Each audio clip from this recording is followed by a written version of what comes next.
আসসালামু আলাইকুম সুপ্রিয় দর্শক, welcome back to my channel. সবচেয়ে বেশি স্বাদে দেশি মুরগির ঝোল রান্না করব। এইভাবে দেশি মুরগি রান্না করলে খেতে বেশি ভালো লাগে, তাই আপনাদের সাথে রান্নাটি শেয়ার করছি। আশা করছি এই রান্নাটি নতুন রাঁধুনিদের সবচেয়ে বেশি উপকারে আসবে। চলুন তাহলে চমৎকার রান্নাটি উপভোগ করি। আর রান্নাটি যদি ভালো লাগে তাহলে সাবস্ক্রাইব করতে ভুলবেন না প্লিজ। 1.5 কেজি ওজনের দেশি মুরগি নিয়েছি। মুরগিটাকে রেগুলার সাইজে কেটে নিয়েছি। দেশি মুরগির পাখা, চামড়া, পেটের ডিম সব কিছুই খেতে দারুণ লাগে, তাই আমি সব কিছুই নিয়েছি। ভালোভাবে ধুয়ে পানি ঝরিয়ে নিয়েছি। চুলায় একটি হাঁড়ি বসিয়ে দিলাম। এবারে রান্নার তেল দিয়ে দিচ্ছি 1/2 কাপ। আমি সরিষার তেল নিয়ে নিচ্ছি, আপনারা যে কোনো কুকিং অয়েল নিতে পারবেন। তেল গরম হলে কিছু আস্ত গরম মশলা অ্যাড করছি।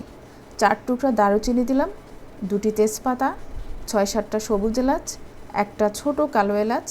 এলাচগুলো থেতো করে দিয়েছি। লবঙ্গ 6-7 পিস। আর এই মশলাগুলো সামান্য ভেজে নিচ্ছি যাতে তেলের মধ্যে সুঘ্রাণ ছড়িয়ে পড়ে। এবারে দিয়ে দিচ্ছি 1 কাপ পেঁয়াজ কুচি। পেঁয়াজগুলো ভেজে নিচ্ছি এবং পেঁয়াজের কালার চেঞ্জ হতে শুরু করছে। পেঁয়াজের কালার কিছুটা ব্রাউন লুক চলে আসলে দিয়ে দিচ্ছি 1 টেবিল চামচ আদা বাটা এবং 1 টেবিল চামচ রসুন বাটা, 1 টেবিল চামচ লাল মরিচের গুঁড়া এবং 1 টেবিল চামচ হলুদের গুঁড়া, 1 চা চামচ ধনিয়ার গুঁড়া আর বাটা জিরা দিয়ে দিচ্ছি 1 টেবিল চামচ। দেশি মুরগি রান্নায় বাটা জিরা ব্যবহার করলে রান্নার স্বাদ বেড়ে যায়। আর লবণ দিয়ে দিচ্ছি স্বাদ মতো। আমরা ছোটোবেলায় দেশি মুরগি রান্না খেয়েছি বাটা মশলা দিয়ে, আসলে সেই স্বাদ ছিল অসাধারণ। মশলাগুলো কষিয়ে নেব। ঝালের ব্যাপারটা যার যার পছন্দ মতো।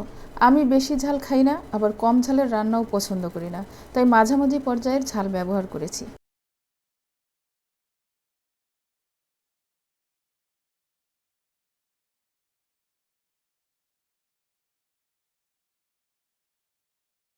সামান্য পানি দিয়ে আবারও কষিয়ে নেব। মশলা কষানো হয়ে গেছে, এবারে মাংস দিয়ে দিচ্ছি। মাংসটা ভালোভাবে মশলার সাথে মিক্স করে নিতে হবে। এবারে ঢাকনা দিয়ে ঢেকে রান্না করছি। চুলার আঁচ মিডিয়াম থেকে আরেকটু লোয়ে আছে। এ পর্যায়ে হাই ফ্লেমে রান্না করা যাবে না, তাহলে চিকেনের পানি দ্রুত টেনে যাবে। আর চিকেন থেকে যে পানি বের হবে সেই পানিতেই আমি 50% সেদ্ধ করে নেব। এবারে চুলার আঁচ আর একটু লো করে দিয়ে ঢাকনা দিয়ে 40 মিনিট রান্না করব। তবে মাঝে মাঝে অবশ্যই নেড়ে দিতে হবে, পাতিলের তলায় যাতে লেগে না যায়। আর অবশ্যই খেয়াল রাখতে হবে যাতে পুড়ে না যায়। মাংস রান্নাটা হতে থাক, এদিকে আমরা কিছু আলু ভেজে নিচ্ছি। 2টি বড় সাইজের আলু বড় বড় টুকরা করে কেটে নিয়েছি। কড়াইয়ে সামান্য তেল দিয়ে দিলাম। এবারে আলু দিয়ে দিলাম, সামান্য হলুদের গুঁড়া এবং লবণ দিয়ে দিচ্ছি। এবারে এগুলো লো ফ্লেমে ভেজে নেব। চারপাশ ঘুরিয়ে ঘুরিয়ে ভালোভাবে ভেজে নিলাম। আলু ভাজা হয়ে গেছে আর চিকেনটা অলমোস্ট সেদ্ধ হয়ে গেছে।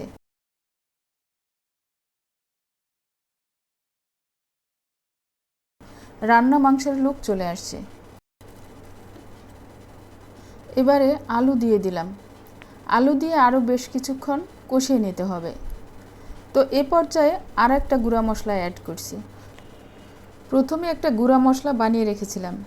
স্ক্রিনে উপরের দিকে দেখানো মশলাগুলো সামান্য টেলে গুঁড়া করে নিয়েছি। গুঁড়া করার পরে 1 চা চামচ মশলা হয়েছে, আমি পুরোটাই ব্যবহার করলাম।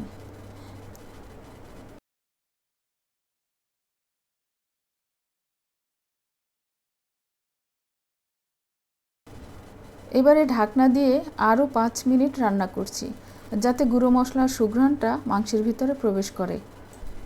এরকম রান্না করা মাংস ভাত বা পোলাওয়ের সাথে খেতে ভীষণ মজা। পারফেক্ট সাদা পোলাওয়ের রেসিপি ভিডিওর নিচে ডেসক্রিপশন বক্সে দেয়া থাকবে, আপনারা চাইলে দেখে নিতে পারবেন।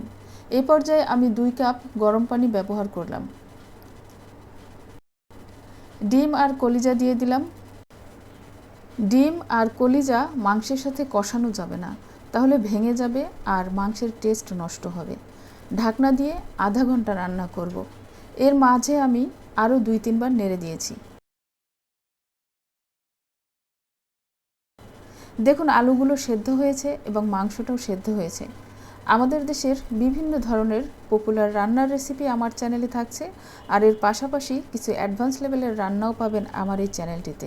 তো সাবস্ক্রাইব করে চ্যানেলটির সাথেই থাকুন প্লিজ। আমি একটা সার্ভিং ডিশে এই মাংসটা তুলে নিলাম। মাংসটা দেখতে যেমন সুন্দর হয়েছে, খেতেও কিন্তু দারুণ মজা হয়েছে। ভিডিওটি ভালো লাগলে অবশ্যই লাইক দিবেন আর সাবস্ক্রাইব করবেন। আর ভালো খাবার খান, সুস্থ থাকুন। It good food, feel good. আজ এ পর্যন্তই। সবাই অনেক অনেক ভালো থাকবেন। আল্লাহ হাফেজ। আসসালামু আলাইকুম।